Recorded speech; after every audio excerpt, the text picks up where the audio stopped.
السلام علیکم ناظرین، خبر سے خبر میں خوش آمدید۔ میں افتخار شرازی۔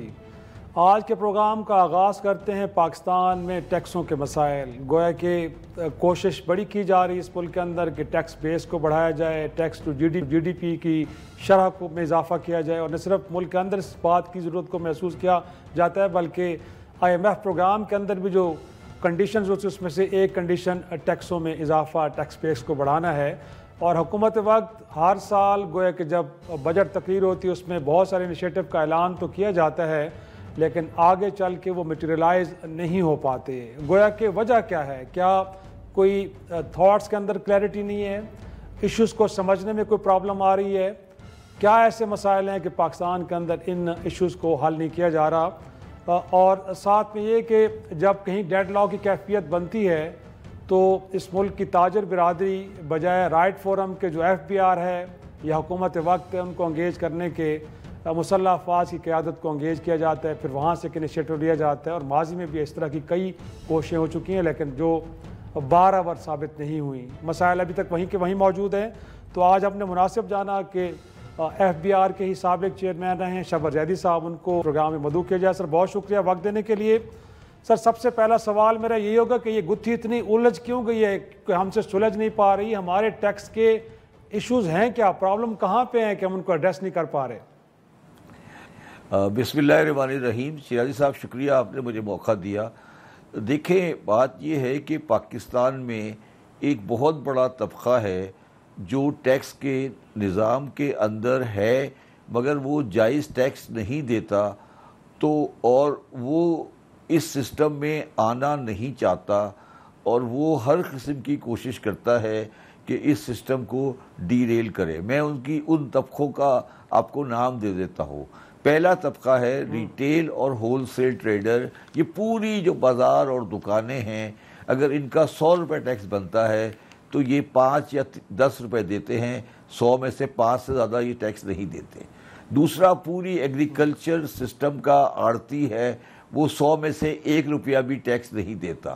پورا ریئل اسٹیٹ کا سیکٹر ہے جو اس کی ویلیویشن 1/3 1/4 کے اوپر، اس سے بھی کم کے اوپر وہ آ گئی ہے۔ چوتھا سیکشن جو ہے وہ ایگریکلچر انکم کا ہے، وہ کوئی ٹیکس نہیں دیتا۔ اب یہ 3-4 طبقات جو ہیں وہ اتنے مضبوط ہیں۔ اور چوتھی آخری بات، جو اسمگل گوڈز ہیں، ایرانی اسمگل گوڈز اور افغان ٹرانزٹ ٹریڈ میں جو لوگ ڈیل کر رہے ہیں وہ ٹیکس نہیں دیتے۔ تو یہ اتنے بڑے طبقات پیدا ہو گئے ہیں، یہ پاکستان کی GDP کا تقریباً 40% ہولڈ کرتے ہیں، اور یہ پاکستان کی بڑی بڑی مافیاز ہیں۔ یہ کبھی بھی ٹیکس نہیں دینا چاہتے، اور میں بالکل صاف کہنا چاہتا ہوں کہ پاکستان کی ریاست، میں ریاست کی بات کر رہا ہوں، پاکستان کی ریاست میں ان سے ٹیکس لینے کی صلاحیت نہیں ہے، یا کہہ لیں کہ ہمت نہیں ہے۔ میں بھی اس کوشش میں ناکام ہو کے واپس آ چکا ہوں۔ ہمت سے مراد کیا ہے سر؟ اس کا مطلب ہے کہ دوسری جانب سے بھی کوئی طاقت کا استعمال ہوتا ہے، ڈرایا دھمکایا جاتا ہے؟ میں سمجھ نہیں پا رہا کہ آپ کہنا کیا چاہ رہے ہیں، کیونکہ ریاست سے طاقتور تو کوئی نہیں ہوتا۔ ریاست سے طاقتور ہیں۔ میں آج آپ کو بالکل صاف بولتا ہوں، کیا ریاست میں اتنی طاقت ہے کہ وہ جا کر بازاروں سے جا کر، ٹیکس تو بات کی بات ہے، وہ مجھے گن کے دکھا دے کہ راجہ بازار میں کتنی دکانیں ہیں اور کس کی ہیں۔ آپ کو میں ایک مثال دے رہا ہوں نا، کہ ایک آپ کا پنڈی کا ایک بازار ہے راجہ بازار، آپ مجھے آرمی ہو کوئی ہو، وہ مجھے گن کے دکھا دے کہ راجہ بازار میں کتنی دکانیں ہیں اور وہ کس کی ہے، تو میں آپ کی بات مان جاؤں گا۔ وہ ریاست سے زیادہ طاقتور ہیں۔ لیکن ایک آرگومنٹ شبر صاحب یہ بھی ہے کہ کہیں نہ کہیں ریاست کی مشینری فیسیلیٹیٹر ہے، سپورٹر ہے کہ سٹیٹس کو برقرار ہے، کیونکہ اس کے اندر ان کے لیے بھی بہت سارے بینیفٹس ہیں۔ تو یہ آرگومنٹ آپ کے خیال میں کتنا ویلڈ ہے، درست ہے؟ اچھا دیکھیں، بات یہ ہے کہ پہلے اس بچے کو یا اس مافیا کو کھڑا ریاست کے گورنمنٹ اور سیاسی پارٹیوں نے ہی کھڑا کیا تھا، اور خاص طور پر شہباز شریف اور PMLN اور پیپلز پارٹی والوں کا دونوں سبقوں پر زور تھا. پی ایم ایل این نہیں چاہتی تھی کہ بازاروں سے ٹیکس لیا جائے, آڑھتیوں سے ٹیکس لیا جائے, اور انہوں نے ان کو طاقتور بنایا تھا. اب وہ طاقتور اتنے ہو گئے ہیں کہ جن بوتل سے باہر آ گیا ہے. آپ مجھے بتائیں کہ پچھلے بجٹ میں ایک چیز آئی تھی جس کا نام تھا تاجر دوست اسکیم. اس کو نعیم ملک صاحب چیف کوآرڈینیٹر تھے. کہاں ہے وہ نعیم ملک صاحب, کہاں ہے وہ تاجر دوست اسکیم؟ اب کیا ہوا بتائیے مجھے ذرا, سمجھائیں کیا ہوا اس کا. جی بالکل بالکل, میں تو خود اسٹیٹس پڑھ رہا تھا کہ تنخواہ دار طبقہ تو کہیں 437 ارب کے ٹیکس دے رہا ہے, اور اس تاجر دو اسکیم کے تحت 40 سے 50 لاکھ جو ریٹیلرز ہیں وہ گویا کہ 4 ملین, گویا کہ پینٹ. سر میں آپ سے اسکیم اگر آئے بھی سے جی جی جی جی سر میں آپ سے یہ کہہ رہا ہوں شیرازی صاحب, راولپنڈی کے جی ایچ کیو سے بہت قریب ہے راجہ بازار. ایک دفعہ راجہ بازار کو ٹیکس کر دیں, باقی میرا ذمہ ہے. صرف راجہ بازار کو اگر کہیں کہ جو لوگ جی بالکل ٹھیک کہہ رہے ہیں کہ صرف ایک راجہ بازار کو کر لیں, باقی تو چھوڑ دیں فیصل آباد اور باقی جتنے بڑے بڑے شہر ہیں. نہیں وہ تو ان کے برابر میں ہے نا, وہ تو ان کے برابر میں جا کے کر لینا. ایک دفعہ ٹرائی کریں, فوج کی جی پے بھیجیں, کر لیں. لیکن یہ تاجر برادری تو گویا کہ دوا بھی وہیں سے جی ایچ کیو سے لینے گئی. آپ کو معلوم ہے کہ چند روز پہلے تاجر برادری کی ملاقات فیلڈ مارشل صاحب سے بھی ہوئی ہے, اور اس کے بعد کہا گیا کہ ایف بی آر کے چیئرمین کو بھی بلایا گیا ہے. تو لگتا ہے کہ اگر وہاں پہ گئے اور ان کے جو کنسرنز ہیں, بالخصوص جو ایف بی آر کے لوگوں کو نئے اختیارات دیے گئے ہیں کہ چھاپے مار سکتے ہیں, لوگوں کو پکڑ سکتے ہیں, ایک تو یہ بتائے گا کہ یہ جو انیشیٹو لیا گیا تھا یہ درست تھا کہ جب آپ کے پاس اختیارات ہوں گے تو آپ لوگوں کو اس سٹیٹس کو توڑ پائیں گے, ورنہ تو لوگ طاقتور رہیں گے. اب اس کے خاتمے کے لیے جو گئے ہیں تو آپ کو لگتا ہے کہ جائز مطالبات ہیں اور وہاں سے ایڈریس ہو پائیں گے؟ دیکھیں دو باتیں ہیں. جو اریسٹ کرنے کے بارے میں پروویژن فائنینس بل میں آئی تھی وہ اب فائنینس ایکٹ میں نہیں ہے, اور اس بارے میں تاجر حضرات کی جو باتیں ہیں وہ بالکل 100% غلط ہے. ان کو لوگ غلط گائیڈ کر رہے ہیں. کوئی نئی ترمیم اریسٹ کرنے کے بارے میں نہیں آئی ہے.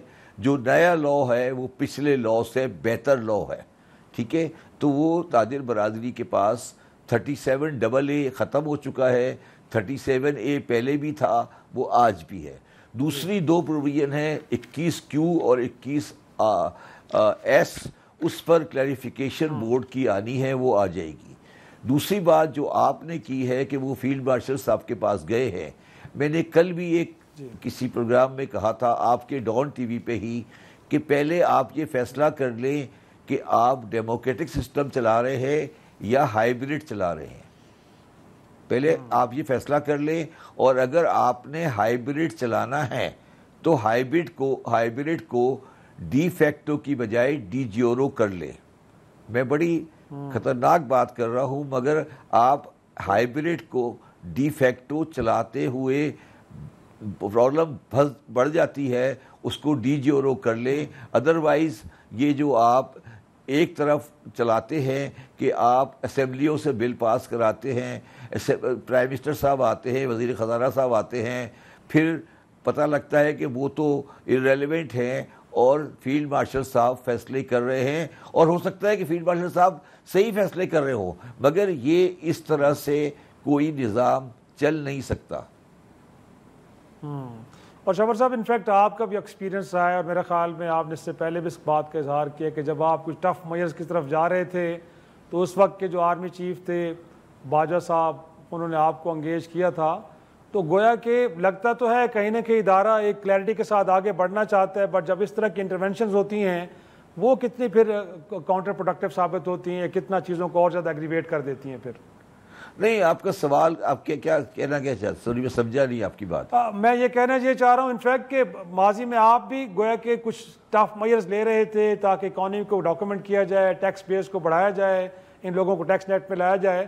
لیکن آپ کو بھی میرے خیال میں اس وقت کے آرمی چیف نے انگیج کیا تھا اگر میں غلط نہیں کہہ رہا, اور کچھ وہاں سے ایسی ڈیمانڈز آئی تھی کہ جو پھر آپ کا جو پلان تھا آپ اس کے اکارڈنگلی آگے نہیں بڑھ پا رہے. ایسا ہے سر کہ نہیں؟ دیکھیں میں وہی کہہ رہا ہوں نا, میں بھی وہی جا کر پھنس گیا تھا جہاں آپ راشد لنگڑیال صاحب پھنسے ہوئے ہیں آج. میں نے تو بہت بڑے بڑے اسٹیپ لیے تھے, انہوں نے تو ابھی اسٹیپ لیے بھی نہیں ہیں. مگر دیکھیں افتخار صاحب، بات یہ ہے کہ 14,000 بلین کا میرا ٹیکس کلیکشن ہے، جس میں آپ نے خود کہا کہ سیلری والے دکانداروں سے زیادہ ٹیکس دے رہے ہیں، تو یہ نظام نہیں چل سکتا. یہ نظام اب ظلم میں کنورٹ ہو گیا ہے. 14,000 کو ہمیں ہر حال میں 20,000 کرنا ہے بائی ہمیں، اور اس میں سیلری کا ٹیکس کم کرنا ہے، اور جو نہیں دے رہے اس سے لینا ہے. تو جب آپ نہیں لے پائیں گے تو یہ سب کچھ ہوگا نا. یہ جو آپ فیلڈ مارشل صاحب کے پاس جا رہے ہیں، یہ صرف آپ پریشرائز کر رہے ہیں ایگزسٹنگ گورنمنٹ کو کہ جی آپ ہم ادھر چلے جائیں گے، ہم ادھر چلے جائیں گے، ہم یہ کر دیں گے. ایک دفعہ گورنمنٹ کو ان کو ٹیک آن کرنا پڑے گا، اور پاکستانی قوم کو اپنی ریاست کے ساتھ کھڑا ہونا پڑے گا. ایک چھوٹا سا بریک کے لیے مجھے شبر صاحب کہا جا رہا ہے، بریک سے واپس آتے ہیں، گفتگو کو آگے بڑھاتے ہیں. پروگرام میں ایک بار پھر خوش آمدید. شبر صاحب، انفیکٹ ایک جو تجویز بھی تھی اور ہمیں لگ رہا تھا کہ شاید اس طرف ہم جا رہے ہیں، وہ یہ تھا کہ اکانومی کو ڈاکومنٹ کرنے کے لیے جو کیش ٹرانزیکشن ہے اس کو بالکل ختم کر دیا جائے، گویا کہ 10,000 سے اوپر ہونی نہیں چاہیے. جب نہیں ہوگی تو لامحالہ طور پہ اکانومی ڈاکومنٹ ہو جائے گی. یہ جو کیش کاروبار ختم ہونا چاہیے تھا بٹ وہ ہو نہیں پایا. آپ کو لگتا ہے اگر اس طرح کا کوئی انیشیٹو لیا جاتا تو شاید وہ فروٹفل ہوتا، اور جو ہم کہتے ہیں کہ مور دین 100 بلین کے کہا جا رہا ہے کہ ان ڈاکومنٹڈ اکانومی، اس کو بہتر کیا جا سکتا تھا. کیا کہیں گے سر؟ دیکھیں بات یہ ہے کہ ہمیں چاہیے کہ ہم سچ بول لیں. ہمیں یہ پہلے یہ چاہیے کہ کہاں کہاں ڈاکومنٹیشن نہیں ہے، اور لوگوں کے سامنے حقائق آنے چاہیے کہ اصل میں معاملہ ہے کیا. اصل میں معاملہ اگر آپ جا کے سنیں گے تو ایف بی آر والے تاجر کہیں گے کہ ایف بی آر والے چور ہیں چور ہیں چور ہیں، وہ یہ کہتے رہیں گے، ٹھیک ہے، اور اس کی بنیاد پر ہم ٹیکس نہیں دیتے. اگر وہ صحیح ہو جائیں گے تب ٹیکس دیں گے. یہ الزام بالکل غلط ہے. ایف بی آر فرشتہ نہیں ہے، مگر اگر ٹیکس والا 100 چوری کرتا ہے تو صرف 5 روپے ایف بی آر کو دیتا ہے، 95 وہ خود لے کے جاتا ہے. مگر بات اصل میں یہ ہے کہ پاکستان میں جو حکومتیں بازی میں صاحب اقتدار رہی ہیں، انکلوڈنگ پاکستان آرمی، وہ کبھی بھی پاکستان میں ٹیکس کی صحیح ریفارم کرنے میں انٹرسٹڈ نہیں رہے ہیں. انہوں نے سمجھوتے کیے ہوئے ہیں، انہوں نے مارکیٹس کے سامنے جھک گئے ہیں، انہوں نے تاجروں کے سامنے گھٹنے ٹیکے ہیں، انہوں نے ایگریکلچر انکم کو پراپرلی ڈاکومنٹ نہیں ہونے دیا ہے. اب پاکستان اس جگہ پر آ گیا ہے کہ وہ ایک دوراہے پہ کھڑا ہے. ایک طرف یہ مافیا ہے اور ایک طرف پاکستان کا سروائیول ہے. پاکستان کی سروائیول ڈیپینڈ کرتی ہے کہ وہ 14,000 جو ہے وہ 20,000 ہو، اور اس کے بغیر پاکستان زندہ نہیں رہ سکتا. اور یہ لوگ 14,000 کو 20,000 نہیں ہونے دیں گے. یہ ریاست سے زیادہ مضبوط ہیں. اب ریاست کو فیصلہ کرنا ہے کہ انہوں نے کیا کرنا ہے. جی شبر صاحب، انفیکٹ موجودہ chairman F B R Langrial صاحب تو یہ فرماتے ہیں کہ ملک کے 95% لوگ تو ٹیکس دینے کے قابل نہیں ہیں، صرف 5% دیتے ہیں، لیکن وہ بھی ٹیکس چوری کر رہے ہیں. تو میں اگر آپ سے جانوں بطور سابق چیئرمین، آپ کیا سمجھتے ہیں کتنی ٹیکس لیکیجز ہے سر؟ اگر اس کو ہم میئر کریں تو کتنی کچھ ہے سالانہ جو لوگ ٹیکس چوری کر رہے ہیں؟ آپ نمبر آف پیپل بتانا چاہتے ہیں یا اماؤنٹ کی بات کر رہے ہیں سر؟ دیکھیں جی اماؤنٹ کی بات کرنا چاہتے ہیں. اماؤنٹ میرے حساب سے اماؤنٹ جو ہے، میں کہہ رہا ہوں اس وقت 14,000 بلین کا ٹیکس کلیکٹ ہو رہا ہے پاکستان میں. پاکستان میں بڑے آسانی سے جو ٹیکس کلیکٹ ہو سکتا ہے وہ 20,000 بلین ہے. تو کم از کم 6,000 بلین کا 6,000 ارب کا ٹیکس چوری ہو رہا ہے جو نہیں دیا جا رہا. صحیح. اور انفیکٹ اگین پھر ہم سر آتے ہیں نا اس ایشو پہ. 6,000 ارب تو بڑا ایک اچھا بڑا اماؤنٹ ہے، اس میں کوئی شک نہیں ہے. اور ظاہر سی بات اگر یہ ایڈ اپ ہوتا ہے تو tax to G D P ratio ہے وہ بھی یقینی طور پہ انہینس ہوگی. لیکن اگین جب اب سر ہم اب کریکٹر جی وہ اگر آپ 6,000 ارب ایڈ کر دیں تو آپ کا tax to G D P ratio تقریباً 15 ہو جائے گا، جو کہ بڑا ریزنیبل ریشو ہوگا. اور سر انفیکٹ اگر ہم کریکٹر میئرز کی طرف آئیں، جی کریکٹر میئرز کی طرف اگر آئیں ہم تو اب آپ بطور سابق چیئرمین کیا تجویز کرتے ہیں؟ اگین وہ سیکٹر جو ٹیکس نیٹ میں نہیں آتے، بٹ ان فیکٹرز کو ہم کیسے ایکسپوز کریں کہ جی یہ وجوہات ہیں جن کی بنیاد پہ یہ نہیں ہو پا رہا؟ اور اگین پھر IMF کی جانب سے بھی بار بار یہی مطالبہ ہم سے کیا جاتا ہے کہ بیس کو بڑھائیں. سر اب وے فارورڈ کیا ہے؟ وہ ریٹیلرز ہوں، ہول سیلرز ہوں، کیسے لے کے آئیں؟ ہو سکتا ہے کہ سلوشن اور بھی موجود ہو. دیکھیں میں آپ کو شیرازی صاحب ایک مثال دیتا ہوں، آپ کو بات سمجھ آ جائے گی. آپ پاکستان کی کسی بڑی جنرل اسٹور میں چلے جائیں، اس میں امپورٹڈ شیمپو بھی ہوگا، اس میں آٹا دال چینی بھی ہوگا، اس کے اندر الیکٹرانک کے آئٹم بھی رکھے ہوں گے، اس میں بچوں کی فراقیں بھی ہوں گی، اس کے اندر چائنا کی امپورٹڈ گڈس بھی ہوگی. اب وہ جو آدمی اس دکان کو چلا رہا ہے وہ چائنیز گڈس بیچ رہا ہے جو ہیویلی انڈر انوائسڈ ہے، وہ اس پہ ٹیکس دے ہی نہیں سکتا کیونکہ اس نے وہ چائنیز انڈر انوائس لی ہے 10 روپے کی اور بیچ رہا ہے وہ 100 روپے کی، اور 90 روپے وہ کتابوں کے باہر سے دے رہا ہے، اور یہ اس کا تعلق انڈر انوائس چائنیز پروڈکٹ کے ساتھ ہے. وہ آپ اس کو قتل کر دیں گے پھر بھی وہ اس پیک پہ ٹیکس نہیں دے سکتا. اب اس سے آگے چلیں، اس کے پاس پڑی ہوئی ہے، اسی آدمی کے پاس پڑی ہوئی ہے شیمپو، اس کے پاس پڑا ہوا ہے چاکلیٹ، اس کے پاس پڑا ہوا ہے بہت سی چیزیں جو اسمگلڈ ہو کے آئی ہیں. اس سے آگے چلے، اس کے پاس چیزیں پڑی ہیں جو افغان ٹرانزٹ ٹریڈ سے چوری ہوئی ہے. اس کے پاس وہ چیزیں پڑی ہوئی ہیں جو اگر فیکٹری میں 100 بنی ہیں تو 80 دکھائی ہے اور 20 دکھائی نہیں گئی.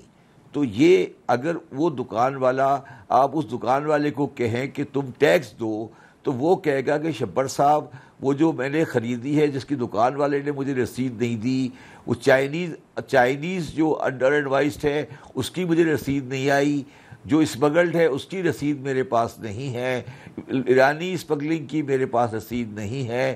تو میں اگر ساری سیل دکھا دوں گا تو میں کیسے پاکستان میں ٹیکس دوں گا؟ تو وہ مر جائے گا مگر ٹیکس نہیں دے گا. تو اگر آپ نے یہ سارے جو میں نے آپ کے سامنے 3-4 موٹے حساب رکھے ہیں، اگر آپ ان کو کور نہیں کریں گے تو پاکستان میں کبھی بھی آپ ٹیکس کا نظام نہیں چلا سکتے. اب پاکستان میں آپ چائنیز انڈر انوائسنگ کو ہاتھ نہیں ڈال پا رہے ہیں، آپ افغان ٹرانزٹ ٹریڈ کو ہاتھ نہیں ڈال پا رہے ہیں، آپ اسمگلنگ کو ہاتھ نہیں ڈال پا رہے ہیں، آپ مینوفیکچرنگ کی انڈر رپورٹنگ کو ہاتھ نہیں ڈال پا رہے ہیں. تو جب بازار، اچھا میں آپ کو ایک اور مثال دیتا ہوں. پاکستان میں اس وقت ریشمی کپڑا 1 گز بھی نہیں بنتا ہے اور 1 گز بھی شاید امپورٹ نہیں ہوتا ہے. تو مجھے یہ بتائیے کہ پاکستان میں ریشمی کپڑا کہاں سے بک رہا ہے، کہاں سے آ رہا ہے؟ تو اب مجھے یہ بتائیں شیرازی صاحب، ہم ٹیکس کر رہے ہیں. یہ جو میں نے آپ کے سامنے کچھ حقائق رکھے ہیں، آپ مجھے بتائیں کہ کیا اس دکان کے اوپر اسمگلڈ اور انڈر افغان ٹرانزٹ ٹریڈ والا اور اسمگلڈ ایرانی شیمپو نہیں رکھا ہوا؟ کیا اس کے اندر چائنیز کے کھلونے نہیں رکھے ہوئے؟ تو پھر آپ بتائیں وہ دکاندار کیسے ٹیکس دے گا؟ وہ کیا کرے گا؟ لیکن لاسٹ میں یہ بھی دکاندار بالکل یقینی طور پہ آپ ٹھیک ہے. جی کنٹینیو پلیز. تو یہ ہے مسئلہ. اب یہ مسئلہ آہستہ آہستہ حل ہوگا. آپ کو چائنیز انڈر انوائسنگ کو سیٹل کرنا پڑے گا، اور آپ کے جو چائنا سے تعلقات ہیں سیاسی اور وہ، اس میں آپ اس کو ہینڈل نہیں کر پا رہے ہیں. آپ نے دیکھا ہوگا کہ آج 2 روپے کا کرنسی ایکسچینج میں روپے میں گراوٹ آئی ہے، جبکہ ایک ادارہ انوالو ہوا ہے. آپ کے خیال میں یہ جو آگے پیچھے ہوتا ہے یہ کیوں ہو رہا ہے؟ کیونکہ وہ حوالے کی ٹریڈ ہوتی ہے، اور وہ حوالے کی ٹریڈ چائنیز انڈر انوائسنگ کو فائنینس کر رہی ہوتی ہے. تو یہ شیرازی صاحب، یہ سب چیزوں نے ملک کی جڑیں ہلا دی ہیں، اور ہم بیٹھے ہوئے بلا وجہ کی باتیں کر رہے ہیں کہ 37A میں اریسٹ کی پاور دے دی اور یہ کر دی اور وہ کر دی، اور فیلڈ مارشل صاحب کے سامنے جا کے بیٹھ گئے، وہاں چیئرمین صاحب کو بلا لیا۔ یہ سب بیکار کی باتیں ہیں، ان کا کوئی حیثیت نہیں ہے، میں ان کو کوئی امپورٹنس نہیں دیتا۔ وہ جو بیٹھے ہیں ان کو بھی پتہ ہے کہ ہمارا کہاں پرابلم ہے۔ کیا ایرانی اسمگلنگ بند ہو گئی ہے یا چل رہی ہے؟ میرا سوال ہے آپ سے۔ یقیناً چل رہی ہے۔ آپ سے میرا سوال ہے کیا مل رہے ہیں کہ جی، تو پھر آپ کیا، جب ایرانی اسمگلنگ چل رہی ہے تو وہ سامان پاکستان میں بک رہا ہے، کیا اس پہ ٹیکس دے رہا ہے کوئی؟ یقیناً کوئی نہیں کیا دے رہا ہے کوئی ٹیکس؟ کیا افغان ٹرانزٹ کی آئٹم کراچی میں، تو یہ ریشمی کپڑا کہاں سے بک رہا ہے؟ پٹھان بیچ رہے ہیں۔ کیا وجہ ہے کہ پورے پاکستان میں ریشمی کپڑے کی دکان صرف پٹھان کی ہوتی ہے اور کسی کی نہیں ہوتی؟ یہ کیا وجہ ہے؟ کبھی آپ نے سوچا ہے؟ کبھی آپ نے یہ بات سوچی ہے کہ ریشمی کپڑے؟ جی بالکل یہی سوالات ہیں سر، یہی سوالات ہیں اس میں کوئی۔ جی تو اب مجھے بتائیے، جب آپ ان سوالات کو حل نہیں کرتے تو جب، اچھا اب مجھے آ جائے ایگریکلچر انکم پر، آپ مجھے بتائیں کہ کیا کاشتکار جب سبزی بیچ دیتا ہے، دودھ والا دودھ بیچ دیتا ہے، گائے اور جو پھل بک جاتے ہیں، درمیان میں جو آڑتی ہے وہ اس کو 2 گنے میں شہر میں بیچتا ہے، کبھی کسی آڑتی نے 1 پیسے کا ٹیکس دیا ہے؟ کسی آڑتی نے کبھی پاکستان میں ایک، جی آپ بتائیں، بولے جی فرمائیے۔ جی بالکل یہی جواب سر، یہ جتنے بھی سوالات آپ کر رہے ہیں ان کے جواب نفی میں ہے، کیونکہ ہمارے پروگرام کا وقت ختم ہو رہا ہے، تو ہم چاہ رہے ہیں کہ کنکلوڈ کریں سر اس کو، تاکہ سیگمنٹ ایک اور ہم نے کرنا ہے، تو کنکلوڈ کیجئے گا سر، لاسٹ کمنٹ۔ میں یہ کہہ رہا ہوں افتخار شیرازی صاحب کہ ہمارا جو کھیل تھا، جو ہم معیشت کے ساتھ کھیل رہے تھے، اور جو ہم نے یہ دروازے سارے کھلے رکھے تھے، وہ اب ہماری مصیبت یہ آ گئی ہے کہ ہمارے پاس چوائسز نہیں ہیں اور ہمیں وہ بند کرنے پڑیں گے۔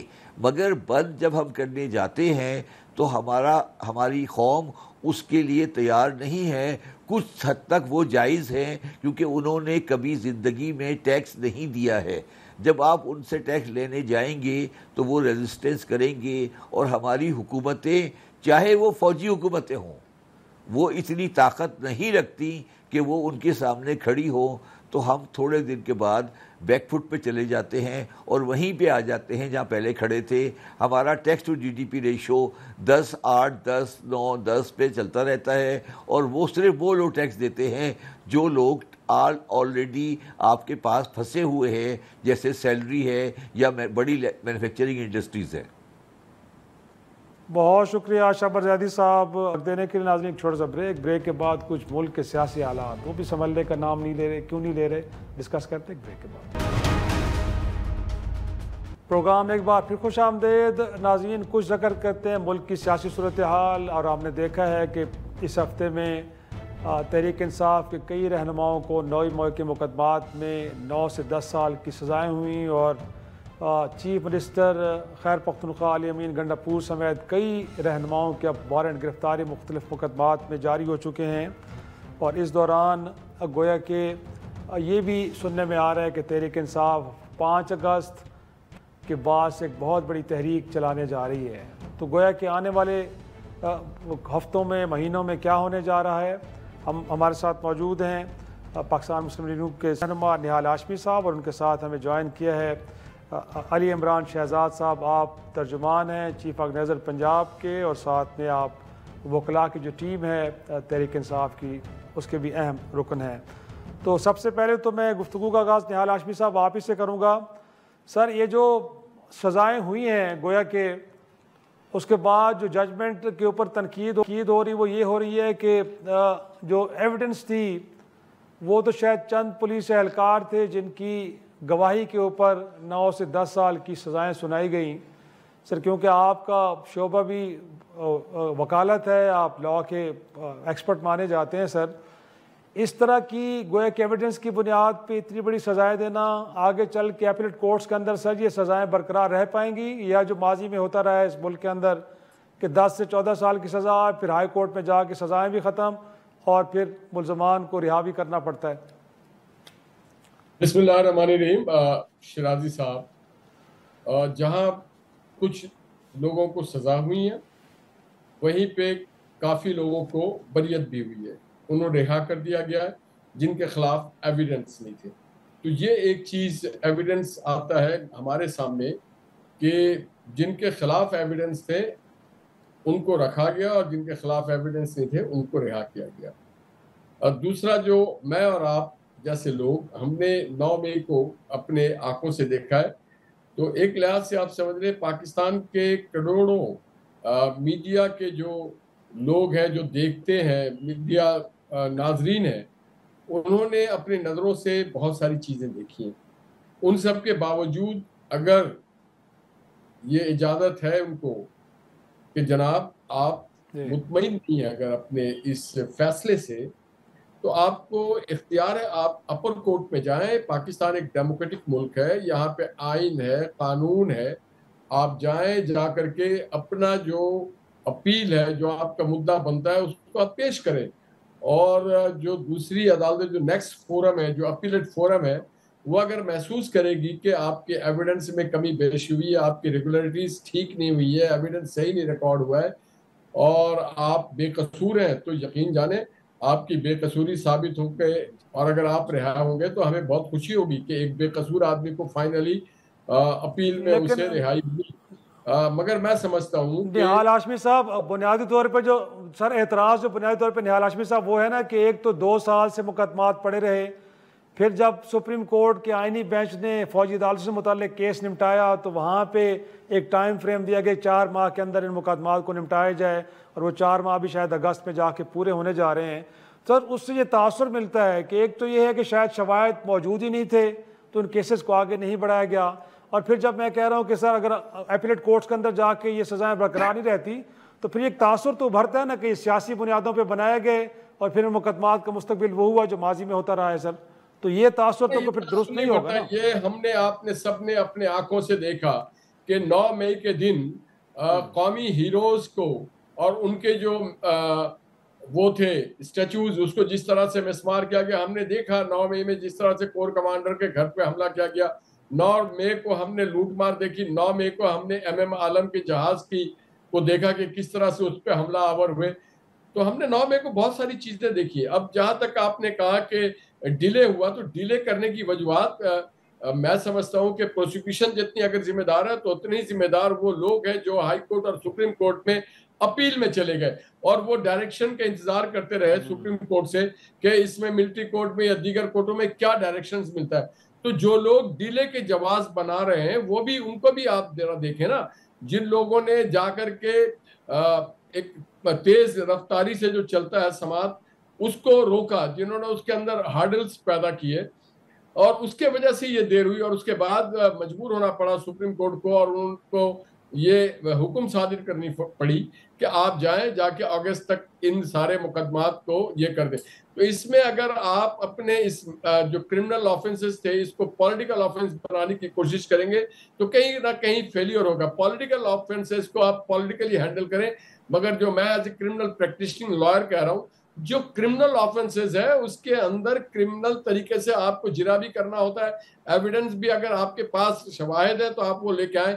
مگر میں نے یہ جو دیکھا ہے، میں پروسیکیوٹر کا وکیل نہیں ہوں، کہ جو لائیو میڈیا کوریج ہو رہی تھی اس میں جو بات چیت کی گئی، وہاں جس طرح سے آگ لگتا ہوا دیکھا ہم نے، جس طرح سے پتھراؤ ہم نے دیکھا، جس طرح سے میاں والی ایئر بیس پہ اٹیک دیکھا، جس طرح سے ہم نے کرنل شیر خان کے جو اسٹیچو ہے اس کو توڑتا ہوا دیکھا، جس طرح سے ہم نے کبوتر کو اور موروں کو اور چیزوں کو لوٹ مار کرتے ہوئے دیکھا، تو ہم نے دیکھا ہے کہ یہ کوئی مال مفت دل رحم تو نہیں تھا، یہ کوئی مال غنیمت تو نہیں تھا، یہ کوئی دشمن فوج کے اثاثے تو نہیں تھے، یہ دشمن پہ چھوڑی ہوئی مال غنیمت تو نہیں تھی کہ آپ اس کو لوٹ کے لے کے جا رہے ہیں.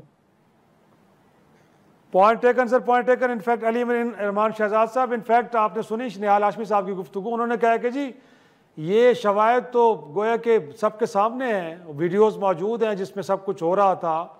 اب اگر یہ بیانیہ لے کے تحریک انصاف کہ جی دو پولیس والوں کے کہ جو یہ کلیم کر رہے ہیں کہ زمان پارک میں ایک میٹنگ ہو رہی تھی اور وہاں صوفوں کے نیچے ٹیبل کے نیچے چھپے تھے اور اس بنیاد پہ عدالتیں سزائیں سنا رہی ہیں، وہ کہہ رہے ہیں کہ جی آپ نے تو ملک بھر میں جو کچھ کیا وہ تو کیمرے کی آنکھوں میں محفوظ ہے، تو اب آپ یہ کیا کہہ رہے ہیں کہ جی آپ کو جو سزائیں جو ملی ہیں وہ جسٹیفائڈ نہیں ہیں؟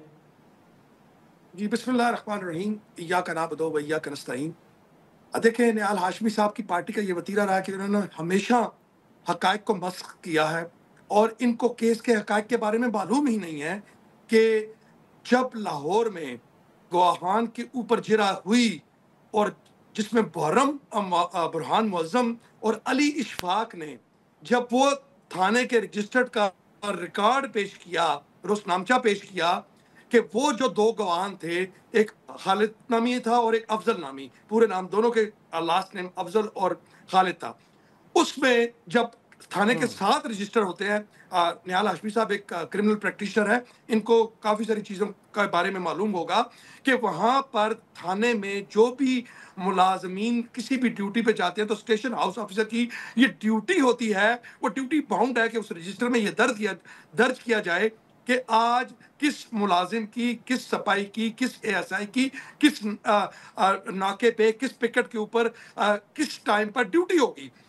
جب وہ رجسٹر چیک کیے گئے تو وہ جو دو گواہان اس بات کو کلیم کر رہے تھے کہ وہ ٹیبل کے نیچے ہو کے انہوں نے ساری باتیں سنی، وہ انہوں نے کوئی سلمانی ٹوپی پہنی ہوئی تھی کہ وہ پہلے تو گھر کے گیٹ سے انٹر ہوئے، پھر وہ جہاں پر میٹنگ ہو رہی تھی اور جہاں پر عمران خان صاحب، وزیر اعظم عمران خان صاحب میٹنگ کر رہے تھے، وہ ان ٹیبلز کے نیچے چلے گئے اور پھر وہ ٹیبل کے نیچے بیٹھ کر ساری دیر سنتے رہے، اور جو اس میٹنگ میں شریک لوگ تھے کسی کو معلوم نہیں ہوا۔ اب کورٹ کے اندر یہ بات پروو کر دی گئی ہے کہ وہ دونوں ملازمین تھانے کے جن کو ان کی جو سٹار وٹنسز تھیں وہ اس دن چھٹی پر تھے، وہ تو اس دن تھانے میں موجود ہی نہیں تھے، اور رجسٹر میں یہ درج ہے کہ وہ دونوں چھٹی پہ تھے۔ اب آ جاتے ہیں باقی حقائق پر۔ ہم نے بارہا، وزیر اعظم عمران خان نے بارہا یہ بات کی ہے کہ اگر 9 مئی کے اندر کوئی بھی پی ٹی آئی کا کارکن ملوث ہے تو اس کو بالکل سزا دی جانی چاہیے۔ ہم کبھی بھی اپنے شہیدوں کے جو مجسمے ہیں، کبھی بھی اپنے دفاعی ادارے جو ہیں، ان کی بلڈنگز ہیں، ان پر کبھی پتھراؤ کرنے کے، جلانے کے حامی نہیں ہیں، اور نہ ہی ہم نے کسی کو انویسٹیگیٹ کیا، لیکن علی امرین صاحب یہ تو کچھ ایکسیپٹ کریں نا، کچھ ایک تو ایکسیپٹ کریں نا کہ کچھ کارکنوں نے ریڈ لائن کراس کی ہیں، یہ بات تو آپ اس بات کا اعتراف تو کریں نا سر۔ سر دیکھیں، ہم ضرور آپ کی اس بات کو مانیں گے، لیکن آپ مجھے یہ بتائیں کہ میں جی ایچ کیو حملہ کیس میں ٹرائل میں بھی ہوں، میں نے ساری وٹنسز بھی دیکھی ہیں، میں نے پورے ٹرائل میں موجود رہا ہوں۔ مجھے آپ یہ بتائیں کہ آج تک ان جو واقعات ہیں ان کی سی سی ٹی وی فوٹیج عدالت کے سامنے کیوں نہیں لائی جاتی؟ آج تک ان سی سی ٹی وی فوٹیجز کی کیوں لوگوں کی فیس ریکگنیشن سسٹم کے تھرو جو نادرا کے پاس موجود ہے ان کی کیوں شناخت نہیں کی جاتی؟ ہم آج بھی یہ کہتے ہیں، اور ہمارا پریویس سٹانس بھی یہی ہے کہ اگر کسی بھی پی ٹی آئی کے ورکر نے کسی بھی پاکستان کے ادارے جو دفاعی ادارے ہیں، ہمارے جو ہمارے شہداء ہیں، اگر ان کے مجسموں کو توڑا گیا، ان کی بے حرمتی کی، کسی جگہ پر کوئی جہاز تھا وہ جلایا گیا، ریڈیو پاکستان، جناح ہاؤس، اور آپ یہ دیکھیں کہ کتنا بڑا یہ ان کی باتوں میں تضاد ہے کہ ایک فوٹیج موجود ہے یاسمین راشد صاحبہ کی جس میں وہ یہ کہہ رہی ہیں کہ کسی بھی شخص نے جناح ہاؤس کے اندر نہیں جانا، اور وہ چیخ کر مائکرو فون کے اوپر کہہ رہی ہیں، جس کی فوٹیجز تمام ٹی وی چینلز نے چلائیں، آج بھی موجود ہیں، کورٹ میں بھی پیش کی گئی، پھر بھی آپ نے اس کینسر زدہ خاتون کو جو کینسر سروائیور ہے اس کو 10 سال کی سزا دے دی۔ آپ یہ دیکھیں لیکن وہ کہتے ہیں کہ وہاں تک لے جانا بھی ایک جرم تھا، اور اس کے بعد جب موب اکٹھا ہو جاتا ہے تو پھر اس موب کی سائیکی آپ اس کو کنٹرول نہیں کر پاتے، تو وہاں تک وہ لے کے گئیں، وہ کہتے وہ بھی ایک بہرحال جرم تھا۔ ایک چھوٹی سی بریک سے واپس گئے تو احتجاجی تحریک کتنی زوردار ہوگی، اور حکومت وقت کیا اس کی اجازت دے گی یا اس کے روکنے کے لیے پھر وہی کنٹینر کھڑے ہوں گے پورے ملک میں جیسے ماضی میں ہم نے دیکھے؟ ایک چھوٹی سی بریک کے بعد ڈسکس کرتے ہیں۔ پروگرام میں ایک بار پھر خوش آمدید۔ نیال ہاشمی صاحب، آپ نے دیکھا ہے ان دنوں میں تحریک انصاف کے لوگ اب یہ کہہ رہے ہیں کہ مذاکرات کا وقت اب نکل گیا ہے، اب تو جو بھی فیصلہ ہوگا، جو بھی ہوگا وہ سڑکوں پہ ہی ہوگا، عوامی احتجاج کے ذریعے۔ اور حکومت وقت اگرچہ کہتی تو یہ ہے کہ پرامن احتجاج ہر کسی کا حق ہے، لیکن ماضی میں ہم نے دیکھا ہے پی ٹی آئی کا تو یہ کہنا ہے کہ وہ نہتے ہو کے آتے ہیں، اس کے باوجود ان کو یہ رائٹ ایکسرسائز نہیں کرنے دیا جاتا۔ تو اب کی بار ہم سمجھیں سر، کیونکہ اب تو ایوانوں میں آپ کو 2/3 اکثریت مل گئی ہے، بڑے تگڑی ہوگی حکومت وقت، ملک کو آپ نے ڈیفالٹ سے باہر نکال لیا، اکانومی بھی چل پڑی ہے، اور آپ کے خیال میں پبلک پرسپشن بھی آپ کی فیور میں ہو گیا، تو سر آپ ان کو سڑکوں پہ آنے دیں۔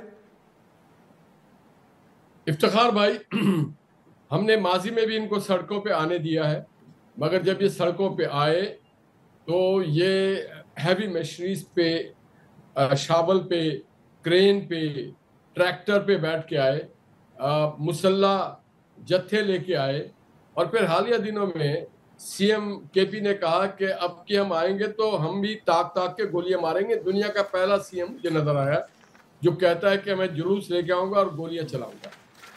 میں سمجھتا ہوں کہ کے پی کے لوگوں نے ان کی یہ جو دھرنا سیاست ہے یا مارچ سیاست اس کو رد کر دیا ہے۔ اب اسی وجہ سے وہ لاہور آئے تھے علی امین گنڈا پور صاحب کہ لاہور سے شاید کوئی دستیاب ہو جائیں لوگ ان کے احتجاجی مارچ میں شامل ہونے کے لیے۔ اور میں سمجھتا لاہور والوں نے بھی رد کر دیا ہے۔ تو اگر ان کو کوئی احتجاجی مارچ کرنا ہے تو ضرور اپنے ہی پارٹی کے جو حکومت ہے 12 سال سے کے پی میں، اس کے خلاف کوئی وہ احتجاجی مارچ کرے کہ سب سے زیادہ کرپشن ان کے پاس، سب سے زیادہ نااہلی ان کے پاس، سب سے کم ڈیولپمنٹ ان کے یہاں ہوا، سب سے زیادہ تباہال انفراسٹرکچر ان کے پاس، ان کے اپنے کیبنٹ کے منسٹر کہہ رہے ہیں کہ سب سے زیادہ کرپشن ہمارے پاس ہو رہا ہے، ان کے ایوان کے ایم پی ایس کہہ رہے ہیں کہ کرپشن ان کے پاس ہو رہا ہے۔ اور پھر مذاکرات کی بات ہے تو سب سے پہلے خان صاحب اپنے آپ سے مذاکرات کریں، اس کے بعد اب پارٹی کے لوگوں سے مذاکرات کریں کہ کس پہ وہ ٹرسٹ کرتے ہیں۔ ان کی پارٹی میں 3-4 حصے ہیں۔ ایک خان صاحب کی جس صوبے میں نہال صاحب، جس صوبے میں آپ بیٹھے ہیں، آپ کراچی کے باسی ہیں، کراچی میں سب کچھ ٹھیک ہے، وہاں پہ سندھ گورنمنٹ بہترین کام کر رہی ہے، سب کچھ سب ٹھیک ٹھاک ہے وہاں پہ؟ میں سمجھتا ہوں کہ سندھ گورنمنٹ کہیں بہتر کام کر رہی ہے، جو کے پی میں پی ٹی آئی کی حکومت کام کر رہی ہے اس سے بہتر کام کر رہی ہے، پذیرائی ہے۔ سندھ گورنمنٹ نہیں کہہ رہی کہ جلوس نکال کے توڑ پھوڑ کرو، آگ لگا دو، ہم نہیں یا تم نہیں۔ سندھ گورنمنٹ یہ نہیں کہہ رہی کہ اب ہم اپنے سرکاری ملازم اور مسلح جتھوں کو لے کے آئیں گے۔ سندھ گورنمنٹ اس طرح کی الٹیمیٹم نہیں دے رہی ہے۔ سندھ گورنمنٹ کی پرفارمنس میں اور ان کے پرفارمنس میں اگر پولیٹیکل پرفارمنس دیکھیں تو آپ دیکھیں آسمان زمین کا فرق ہے۔ سندھ گورنمنٹ کی ٹھیک ہے پرفارمنس اگر کمزور بھی ہوگی تو وہ کہتے ہیں کہ ہم امپروو کرنے کی کوشش کریں، مگر ان کا ایک پوائنٹ ایجنڈا ہے کہ ہر حال میں وہ کہتے ہیں خان صاحب کو رہا کرو۔ بھائی گورنمنٹ خان صاحب کو رہا کرنے کے لوگوں نے تھوڑی ووٹ دیا ہے آپ کو۔ اسمبلی میں بزنس آف دا ہاؤس جو چلاتے ہیں وہ لوگوں کی فلاح و بہبود، صوبے کی ترقی کے لیے، صوبے کی اکانومی کو ٹھیک کرنے کے لیے، صوبے کی دہشت گردی کا خاتمہ کرنے کے لیے، لا اینڈ آرڈر کو بہتر کرنے کے لیے، انفراسٹرکچر کو ڈیولپ کرنے کے لیے، پولیٹیکل ماحول لانے کے لیے، میڈیا کی آزادی کے لیے، لوگوں کو تحفظ دینے کے لیے۔ کے پی میں یہ پوچھنا چاہ رہا ہوں، کے پی میں کیا ہے ایسا کہ کے پی میں انہوں نے میڈیا کی آزادی کو تو چھوڑیں، پیکا ایکٹ تو آپ لے کے آئے ہیں نا، اب ان کا کیا گلہ کریں گے، لیکن میں تھوڑا سا ان کی طرف بھی جاتا ہوں۔ علی عمران شہزاد صاحب، انفیکٹ پہلے تو یہ بتائیے کہ یہ تحریک کتنی پتہ نہیں تکڑی ہوگی، کیونکہ پارٹی کے اندر جو ڈویژن ہمیں نظر آ رہی ہے کہ پنجاب کے کیپٹل کے اندر ایک میٹنگ ہوتی ہے اور اس میٹنگ کے اندر چیف آرگنائزر کو بلایا نہیں جاتا، تو یہ کیا ہے؟ پہلے تو بتائیں کہ پارٹی اب تیار بھی ہے کہ ایک بہت بڑا کوئی آپ نے عوامی احتجاج کرنا ہے اور اس کی نوعیت کیا ہوگی؟ اور پھر یہ بھی کہا جا رہا ہے کہ شاید عمران خان صاحب کے صاحبزادے بھی آئیں گے، تو کیا وہ بھی اس تحریک کا حصہ بنیں گے یا وہ بیرون ملک بیٹھ کے جس طرح اس وقت امریکہ میں ملاقاتیں کر رہے ہیں وہیں سے ہی اپنا انپٹ ڈالیں گے اس میں؟ سر دیکھیں، اگر 1 منٹ مجھے دے دیں تو میں ان کے سوالوں کا جواب دے دوں، اگر 2 مجھے منٹ دے دیں۔ نہال ہاشمی صاحب کس منہ سے پارلیمنٹ کی بات کرتے ہیں؟ یہ کس منہ سے کہتے ہیں کہ ہم نے جو ہمارے احتجاجی مظاہرے ہوتے ہیں وہ بڑے پرتشدد ہوتے ہیں؟ ذرا میں ان سے پوچھنا چاہتا ہوں کہ سپریم کورٹ آف پاکستان پر حملہ کس نے کروایا تھا؟ سپریم کورٹ آف پاکستان پہ حملہ کرنے والے آپ تھے، آپ کی پارٹی تھی، آپ کے بھگوڑے وزیر اعظم تھے کہ جو اس وقت بیٹھ کر اپنے ایک منٹ مائنڈ یور لینگویج۔ میں اپنی لینگویج، میری بات سن لیں، میری بات نہال ہاشمی صاحب میں نہیں بولا، آپ پلیز آپ اپنی باری پہ بات کیجیے گا۔ عمران صاحب جذباتی نہ ہونا، آرگومنٹ تحمل سے دیں، آپ اپنی باری پہ بات کیجیے گا۔ آج کل اسی زرداری کو سر بابا 40 چور کہتے تھے، کل اسی زرداری کو سر بابا 40 چور کہتے تھے، آج وہ آپ کا صدر ہے، اس کو ووٹ ڈال رہے تھے۔ سر ماضی کی باتیں ہیں نا، ماضی کی باتیں نا، ماضی کو چھوڑیں, آگے کی بات کریں نا. آپ فارم 47 کی پیداوار ہے, 17 سیٹیں لینے والے. میں آپ کو چیلنج کرتا ہوں, نواز شریف, شہباز شریف اور مریم نواز صاحبہ کے آپ فارم 45 لے آئیں. اگر وہ جیت, ہم آج کے بعد دوبارہ کبھی بھی دھاندلی کے اوپر بات نہیں کریں گے کہ اگر آپ ان کے فارم 45 سارے لے آئے, میچ کر لیں. یہ تینوں ہارے ہوئے لوگ ہم پر مسلط کیے گئے ہیں. آپ سیاست پہ کیا بات کریں گے؟ آپ کی تو کوئی فوٹنگ ہی نہیں ہے. پاکستان کی عوام نے 8 فروری کو جس برے طریقے سے آپ کو رد کیا, آپ کو تو یہ چیزیں زیب نہیں دیتی. اگر آپ پہ تھوڑی سی بھی شرم ہوتی. دیکھیں علی عمران صاحب ماضی میں جائیں گے نا, ماضی میں جائیں گے تو 2018 کی حکومت کے اوپر بھی یہی سوالات اٹھتے ہیں. آپ کی حکومت کے بارے میں بھی یہی کہا جاتا ہے نا. ایک موقع دیں, انہوں نے ذاتی اٹیک کیا ہے, مجھے وضاحت کرنے کا حق حاصل ہے. انہوں نے ذاتی اٹیک کیا ہے. ضرور. آپ تو کبھی, آپ جب عمران خان صاحب کی بات کرتے ہیں, عمران خان صاحب پچھلے 2 سال میں بیمار نہیں ہوا. باوجی جب جیل میں جاتے ہیں, کبھی ان کے پلیٹلیٹ گر جاتے ہیں اور کبھی وہ 50 روپے کے اسٹام کے اوپر لندن بھاگ جاتے ہیں. عمران خان تو 2 سال میرے سوال پہ بھی آ جائے نا علی عمران صاحب, میرے سوال پہ بھی آ جائے نا سر. میں اب آپ کے سوال پہ علی عمران صاحب, میرے سوال پہ بھی آ جائے. جی سر, جہاں تک تحریک کی بات ہے افتخار صاحب, اس کے اوپر میں آپ کو اس دفعہ, جیسا کہ عمران خان صاحب کی انسٹرکشنز کے مطابق انہوں نے کہا تھا کہ اس احتجاج کو, میں جیل میں موجود تھا جس دن یہ خان صاحب نے بات کی, تو میں خان صاحب کے ساتھ موجود تھا. خان صاحب نے پہلی بات یہ کی کہ اس دفعہ احتجاج کو میں خود دیکھوں گا, لیکن گراؤنڈز کے اوپر 2 لوگ ہوں گے, ایک سلمان اکرم رضا صاحب سیکرٹری جنرل جو پارٹی کے, اور عمر ایوب صاحب جو ہوں گے وہ اس کو گراؤنڈز کے اوپر دیکھیں گے. اس دفعہ احتجاج نہ ہم اسلام آباد کی طرف ڈی چوک کی طرف ہوگا, نہ ہی ہمارا کوئی پلان ہے ڈی چوک کی طرف آنے کے لیے. اس دفعہ جو احتجاج ہوگا وہ سرپرائز ہوگا. ہم آپ کو احتجاج کے بارے میں کچھ بھی بتائیں گے نہیں, کچھ ریویل نہیں کریں گے. یہ آپ کو انشاءاللہ ہوتا ہوا بہت جلد نظر آئے گا اور پرامن ہوگا. بیرون ملک سے بھی شریک ہو رہا ہے کہ نہیں ہو رہا سر, یہ تو بتا دیں نا, کوئی تھوڑا سا ہنٹ دے دیں. کوئی بیرون ملک سے بھی لوگ آ رہے ہیں, شریک ہوں گے؟ کہاں سے سر؟ کوئی بیرون ملک سے ان کے صاحبزادے بھی آ رہے ہیں, وہ بھی حصہ بنے گی, کیونکہ لوگ کہہ رہے ہیں کہ جی لوگوں کے بچوں کو سڑکوں پہ لے آتے ہیں, اپنے بچے تو باہر بیٹھے ہیں. جی سر صاحبزادے بالکل احتجاج کے لیے نہیں آ رہے. یہ ان کے باپ کا ملک ہے, ان کے پاس نائکاب ہے, وہ ڈیول سٹیزنشپ ہے ان کے پاس, وہ پاکستان جب چاہیں وہ آئیں. نمبر دیکھیں, اس میں بھی ایک بڑی خوبصورتی ہے کہ ان کے جو بگوڑے وزیر اعظم تھے, جب ان کو یہ بات نہیں کرے گا افتخار صاحب, یہ بات نہیں کرے گا, کرپٹ آدمی کی نمائندگی کر رہا ہے. علی عمران صاحب,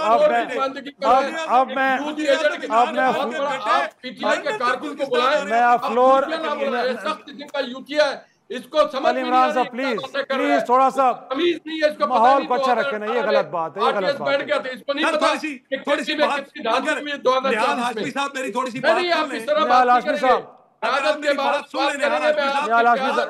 پلیز علی عمران صاحب تھوڑا سا ہسپتال بنانے میں کس طرح سے ہم سے بھیک مانگ مانگ کے پیسے لیے.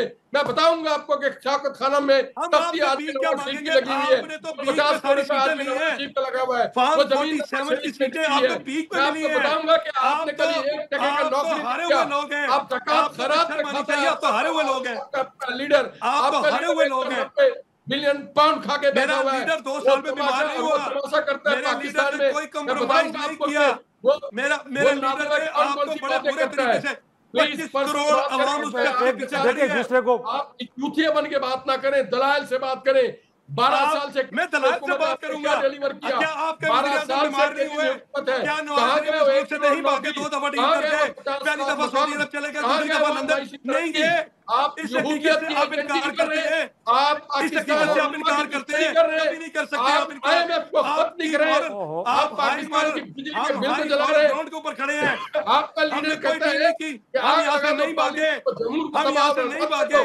کہ کوئی لیڈر ہے علی عمران صاحب پلیز. مریم نواز صاحب فارم 47 کے اوپر, نواز شریف صاحب فارم 47 کے اوپر, شہباز شریف صاحب فارم 47 کے اوپر, ان کے فارم 45 لائے. نہال ہاشمی صاحب آپ تھوڑا سا تحمل دکھائیں سر پلیز. میں دونوں مہمانوں سے اب مجھے معذرت کے ساتھ پروگرام کو ختم کرنا پڑ رہا ہے. ہم نے کوشش کی ہے کہ ایک بڑی لاجیکل اور بڑی ایک اچھی ڈیسنٹ ڈسکشن ہو جس سے دونوں جماعتوں کا پوائنٹ آف ویو عوام تک پہنچے, لیکن جذباتی انداز میں جب گفتگو کی جاتی ہے تو اس گفتگو کا فائدہ بھی نہیں ہوتا, اس سے کوئی اچھا امپریشن بھی نہیں جاتا. اور ہمارے پروگرام کا مزاج بھی ہرگز ایسا نہیں ہے کہ ہم لوگوں کو اس طرح سپیس دیں کہ جس میں آپس میں دست و گریباں ہو جائیں. بہرحال آج کے پروگرام کا یہیں پہ اختتام کرتے ہیں. اجازت دیجیے ناظرین, خدا حافظ.